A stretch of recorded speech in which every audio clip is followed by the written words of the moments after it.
Thanks for making News Center 5 at 11 Boston's most watched late news. WCVB News Center 5 is Boston's news leader.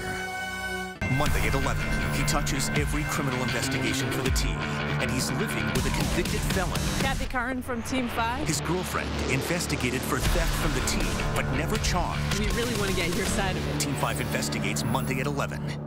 Chronicle Monday. Discover Vermont's emerging wine scene. Putting the label on is done by hand. Main streets and back roads. Burlington. New England's West Coast. Chronicle Monday. The Bachelorette. Watch ABC online at WCVB.com. Live from WCVB Channel 5, this is SportsCenter 5 OT. How often have you seen a Red Sox team in recent memory get that big hit, blow a game open, come up with a 2 or 3 run producing hit? They just aren't getting that hit this year, and they're not going to get one this inning as Napoli is called out on strikes. And they didn't get it tonight as well. Better now than last October, correct? Hi, everybody. I'm Mike Lynch. Welcome to Sunday Sports Overtime. In their only regular season visit to Fenway this season, the Tigers sweep away the Red Sox, who wins Friday night, Saturday night, and tonight as well. 6-2 the final from Fenway Park this evening. Two of the big stars of the game, Big Papi David Ortiz and Miguel Cabrera. Cabrera would factor in this game as he seemingly does in most every regular season game. Brad Osmus is the new manager of the Tigers. He was a catcher, and that's a catch right there on Buster Olney, who came in the dugout to interview him. This is the Red Sox lone lead of the game. Xander Bogaerts in the first inning with this bloop single. Brings in a run, and the Red Sox are in top 1-0. But we talked about the big guy, Miguel Cabrera. Look at this. He got his hand sawed in half by Jake Peavy. Just got enough of it to drip it into left field, and that would bring in a run, and we're tied at a run apiece. And he is on base for VMART. Victor Martinez leads the American League in hitting and hits his 10th home run with 1 duck on the pond, and that gives the Tigers a lead for good at 3-1. And they are on their way. Sox have them loaded in the 5th inning. But this double play right here, tailor-made, gets the Tigers out of a jam and ends yet another Red Sox threat. Torrey Hunter later in the game. Oh, this guy looked good in a Red Sox uniform. He goes downtown. That made it 6-2. And the only thing left for the Red Sox was their one highlight, and this was a great catch, or I should say almost 2 catches. First, it's A.J. Przinsky, but watch Brock Holt. Always keep your eye on the ball and never stop until the ball is in the mitt. That's a pretty good-looking grab and a pretty good-looking assist there by A.J. Przinsky. Red Sox lose it 6-2. It's the first 4-game losing streak in the John Farrell era. And tough starts during this season. Now, because of the weather Friday night, Lester loses a tough luck, a 1-0 game, but Lackey gets hit around pretty good yesterday. And same thing for Jake Peavy in tonight's start for the Red Sox. Meanwhile, Red Sox just all kinds of problems, knocking runners in, leaving runners on base. That's Napoli with looking at a called 3rd strike. That was on Friday night. Yesterday afternoon, A.J. Przinsky had the bases loaded, and he just breaks his bat in half, and end of threat, end of inning.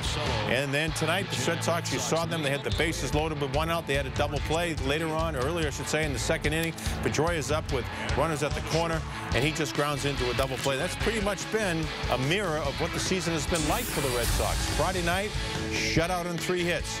Last night, 1 run on 7 hits. Tonight, 2 runs on 6 hits. Hasn't been very, very good for the Red Sox.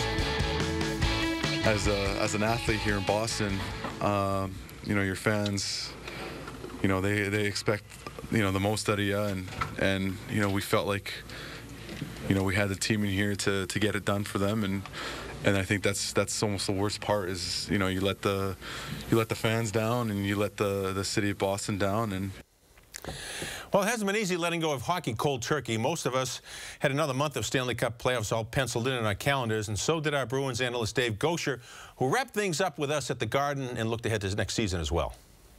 Simply put, they didn't deserve to win the series, did they? No, I tell you what, Lynch, it's a pretty disappointing ending. They are up 3-2, and they have 2 chances to close it out and couldn't do it, and scored 1 goal in the 2 games, and never did have the lead over the last 2 games. So as much as it pains us that, you know, people that love the Bruins and care about the Bruins, to give the Canadians credit, they did deserve to win this series. From the Bruins standpoint, they've got to look at some things here in an off season that I think was a lot longer than they figured they would have. You know, for me, it was a 7-game series. I felt we were the better team. It was a 7-game series, and you know, they won on the margins, and you know, we didn't win. So disappointing, more disappointing because it's a rivalry. But you know, I thought we had a heck of a year in the regular season. Before we get to some of what's lying ahead for the Boston Bruins, you know the old thing about tugging on Superman's cape and poking a tiger in the eye. How much of the water bottle incident in Game 5, when the Bruins looked like they had in complete control of this series, just infuriate the Canadians and just sort of give them some bulletin board material? I'm sorry that the silly incident kind of overshadowed how my teammates played and the great win and how good the series has been. I think that there's definitely more important things that we could be focusing on. I got caught up in the moment and probably shouldn't have done that. Yeah, it may have played a little bit of a factor. I know after Game 7 here, they were talking a lot. Dale Weiss, PK Subban. I mean, that disrespect card was played a lot. Disrespect? I don't know what they're talking about. Disrespect. Having a goal celebration, what kind of disrespect is that? I mean, I'm not going to say anything. I got nothing to say about that. How much it had to do with it, I don't know. I think a lot of it, honestly, Lynchy, boils down to the fact these two teams just do not like each other, and there's a deep-seated dislike and, you know, bordering on a hatred to a certain extent. But that may have played a role in it. But I think from the Bruins standpoint, you look at, you know, some of their key players just did not get it done in this series. I know Claude Julien talked about some of their younger defensemen in Game 7, and I understand that, but some of their better players in Game 7 also were not able to get it done, especially when all the experience they've had and you're used to them coming through in the clutch. The first period was one of the worst periods I've seen them play all year. I don't know if we were nervous or, you know, for sure that wasn't the start that we were kind of trying to have. For sure it was, we were not moving the puck well. We were kind of hesitant. It was astonishing how they came out and played in that first period. That's why we lost. I mean, that's why we lost. I can't elaborate more on it. That's why we lost. There's going to be a lot of names in the disappointing category. Where do you start? Krejci, Lucic, Marchand? I think they're all on it, right? You know, Krejci didn't score in the postseason. Marchand didn't score in the postseason. And in Game 7, with their season on the line, Lucic did not have a shot on net. Chara did not have a shot on net. So Marchand hasn't scored in 20 playoff games. It's going back to last year to Game 2 against Pittsburgh in the conference finals. Opportunities are there. Every game I had opportunities, but you know, it just sometimes they go in, sometimes they didn't. Maybe it was a lack of focus, or I mean, I'm very down enough, but you know, I didn't come up big when team needed me, and very frustrating. I think they're all on that list. I thought Patrice Bergeron, as usual, was their best player in the postseason and in this series. But some of the guys that have gotten it done for them in the past didn't. That Krejci line never really got going in the entire series, and you kept waiting for it and waiting for it. Well, we're still waiting for it. This is a very good team. This is a very good team. There's some tweaks here and there, but it's a very good team. Strong down the middle, strong in the nets. Good character, good core. We won the President's Trophy. We're not going to make too many changes to this team, but there will be some changes. Will this team be intact next year? I think for the most part they will be. I mean, most of their younger core players are signed. I mean, you know, Rask signed a long-term deal. Bergeron, Krejci still has some time left. Lucic, you can go right on down the line. I guess there's some questions about, you know, what do you do with Jarome Iginla? You know, he fit in real well with his team, and for the most part all year was great with Lucic and Krejci. What kind of an offer do they make him? I hope, you know, to be able to come back. You know, it's something that I hope that it works. There's a deal there to be, you know, for everyone, but I know that, you know, the Bruins got to look at what, you know, they want to do or whatever. But yeah, I really enjoyed it, and I hope that there's something that worked out there, because I also think that it's a team that has as good a shot as any to win. Most of it is restricted free agents, which I think they would keep.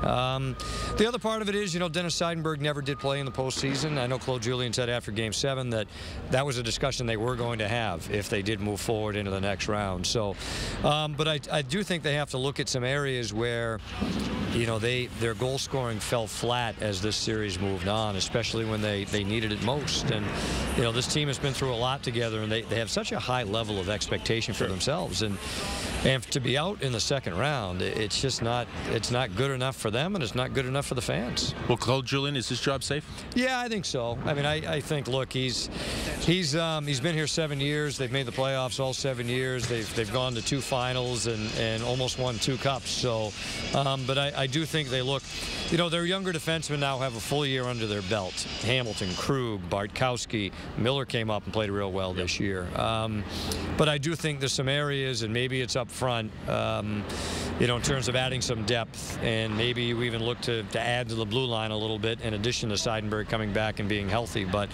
there's no question. You look at it, Lynchy, and it's hard to believe their season's over. It really is. Yeah. I mean, what do we do now? I don't know.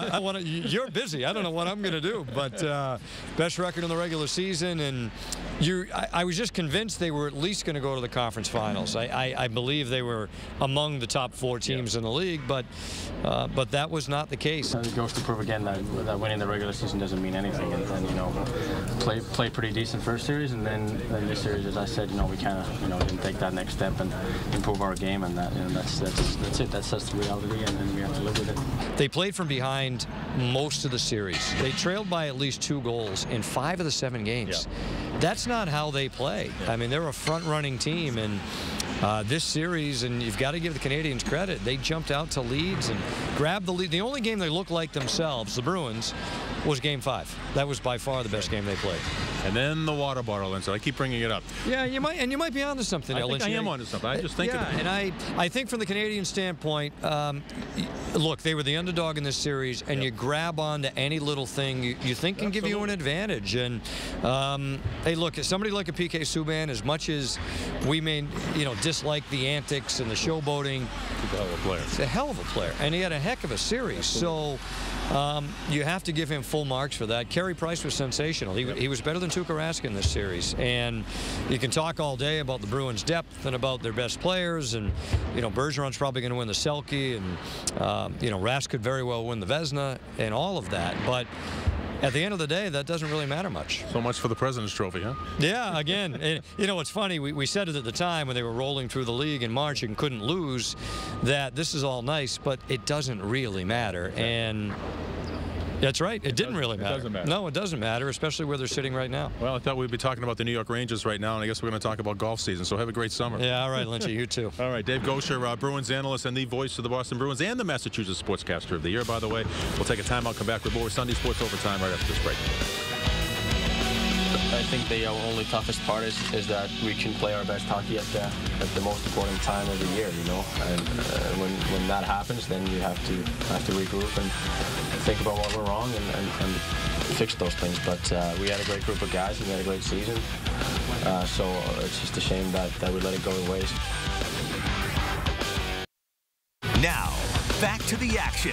SportsCenter 5 OT.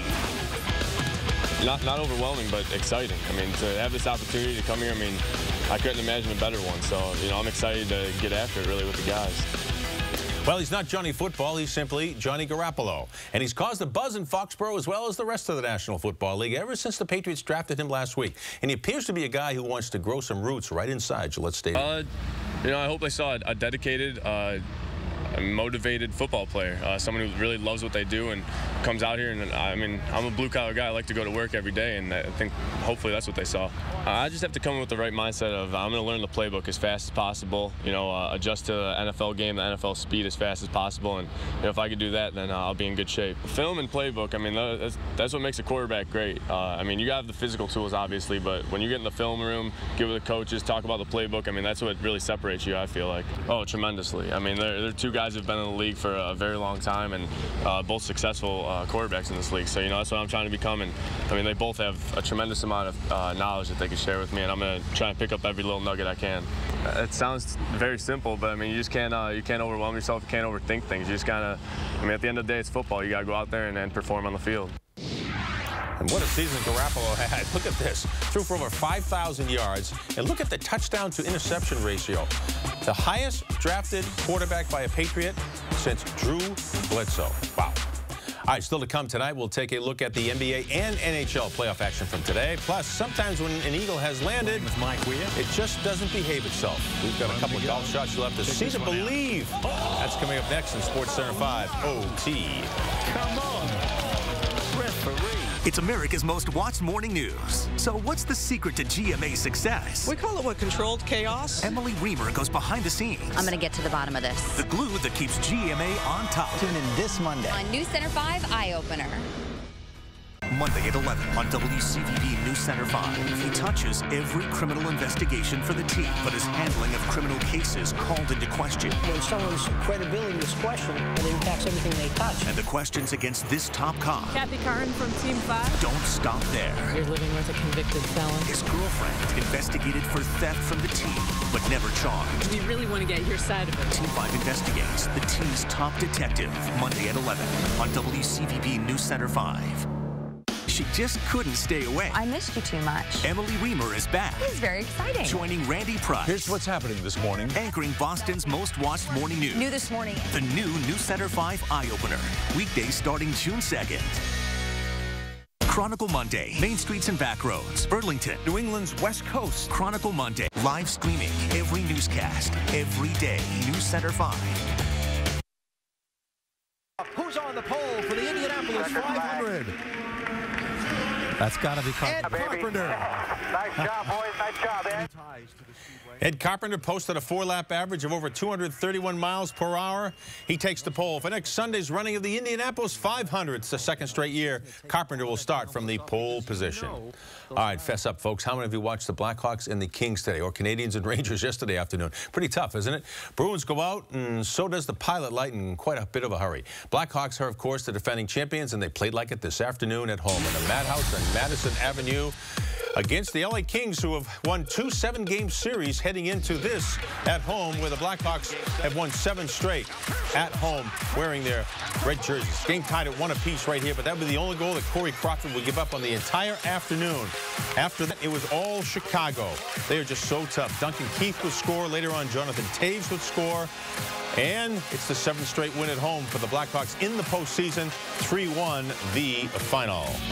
Meanwhile, NBA Eastern Conference Finals. The Miami Heat in Indianapolis against the top-seeded Indiana Pacers, and they played like it today. From the opening tip to the buzzer, they led the entire way. All 5 of their starters were in double figures, and 1 man off the bench was it well. They led by 10 at halftime. They led by 13 at the end of 3. They never let Miami even have a sniff in this one, so they win it 107-96, and game number 2 will be on Tuesday night. Meanwhile, we go to Yankee Stadium. It's the Pirates and the Yankees. Check out this diving catch in left field by Josh Harrison. And comes up throwing. That is a pretty sweet-looking play. Let's take a peek at it again, and why not? Yankees and Pirates split a doubleheader at Yankee Stadium. We go to Irving, Texas, the Byron Nelson Championship. Padre Harrington going for Eagle, and he's got it. But it's out. Oh, no. In and out. You want to talk about robbery? Oh, baby. 1 bounce. Now we go to the 13th hole. We're going to check out Brandon Todd. He's a right-handed golfer, but he's up against a tree, so he takes a 4-iron and turns it around and hits it backward and knocks it down within striking distance. He actually saved par in this hole. And how about that? He's played 77 PGA Tour events, and he's never won until today. He has a 2-shot victory, gets $1,242,000, an exemption, and an invitation to the Masters next year. Well worth the wait. Here we are on the Champions Tour. This is John Cook. He has no idea where this baby went. It was up against the lip of the bunker, and the ball actually goes back about 15 yards. How many of us out there have done this a number of times? They also hit it twice, right? A double hit, and you call that on yourself, and it's an extra shot penalty. Meanwhile, Kenny Perry, though, was your winner, and he wins the championship down in Alabama. That's going to do it for SportsCenter 5 OT. Make sure you check us out on Facebook at WCVB-TV. The Eye Opener begins at 4:30. Have a great week, everybody.